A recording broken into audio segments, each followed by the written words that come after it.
Souvent, il y a des personnes qui me disent, «Comment tu fais pour être exposée?» par exemple, quand il y a un grand média avec une très grande visibilité comme ça m'est arrivé récemment et où il y a les haters sur les réseaux sociaux.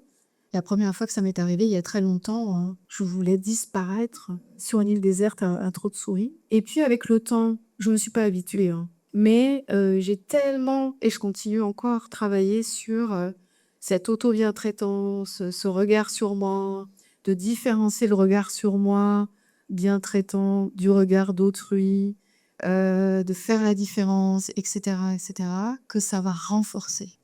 Ça m'a donné une sorte d'armure, en fait, de lumière ou de distance. Voilà, donc se pardonner, s'aimer, changer le regard sur soi, ça permet de devenir plus forte et donc moins perméable à la nocivité extérieure, quelle qu'elle soit. Et ça, au quotidien, ça aide beaucoup. Ça ne veut pas dire que je ne ressens rien, mais l'intensité de ce que je ressens aujourd'hui en comparaison à il y a 15 ans, par exemple, parce que c'est là où il y a eu les premières expériences de cet ordre, l'échelle d'intensité, ça a descendu comme ça.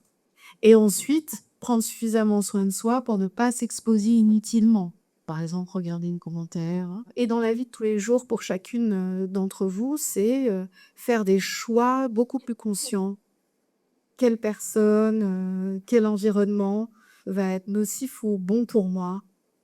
Et pas besoin de se demander d'affronter des espaces toxiques en se disant: «Bah, non, mais si je le fais pas, c'est que je suis lâche». Non, c'est que tu prends soin de toi et tu décides et tu choisis.